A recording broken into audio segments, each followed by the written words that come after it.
అండి, అందరికీ నమస్తే. Welcome to mudras garden. ఇప్పుడు ఈ ఆకును గుర్తుపట్టారండి? నేను గుర్తుపట్టానని అనుకుంటున్నాను. పొనగంటి కూర అండి. ఇది అందరికీ తెలిసిందే, కానీ దీని వాల్యూస్ అందరికీ తెలియదు. అందుకని నేను మీకు ఈరోజు వీడియో చేసి చూపిస్తున్నాను. ఇది కంటికి చాలా మంచిగా మేలు చేస్తుందండి. దీంట్లో చాలా పోషక విలువలు ఉన్నాయి. పొన్నగంటి కూర అంటారు, దీన్ని కంటి కూర అని కూడా అంటారు. అంటే ఇది కంటికి చేసే మేలు అంతా ఇంత కాదని మన పెద్దవాళ్ళు అందరూ చెప్తూ ఉంటారు. ఇది చాలా మంచి మెడిసిన్ అనుకోవాలంటారు. న్యాచురల్గా మనకి ప్రకృతి ప్రసాదించిన వరం ఇది. దీనికి సీడ్స్ ఏమి ఉండవండి. మనం ఇది చాలా ఈజీగా పెంచుకోవచ్చు మన గార్డెన్స్లో.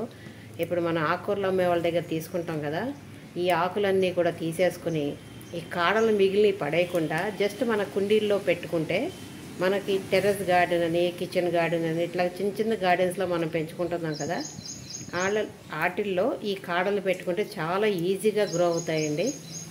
చూడండి ఎంత క్యూట్గా ఉందో ఆకుకూర. ఇప్పుడు వర్షాలకి చాలా బాగా వచ్చిందనమాట. దీంట్లో కొలెస్ట్రాల్ కూడా చాలా లో కంటెంట్లో ఉంటుందండి.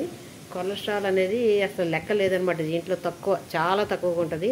అందువల్ల ఇది మనం రెగ్యులర్గా తీసుకుంటే మనకి బాడీకి యాంటీబయాటిక్ రోగ నిరోధక శక్తి అనేది చాలా బాగా మనకి అందుతుంది, న్యాచురల్గా అనమాట. అట్లాగే మన బ్లడ్లో చెడు కొలెస్ట్రాల్ కూడా లేకుండా చూస్తుంది ఇది.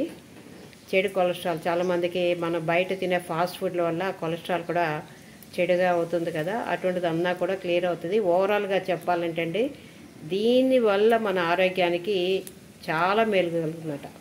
ఓకేనా ఫ్రెండ్స్, మీకు ఇది నచ్చింది అనుకుంటున్నానండి. నచ్చితే లైక్ చేయండి, షేర్ చేయండి.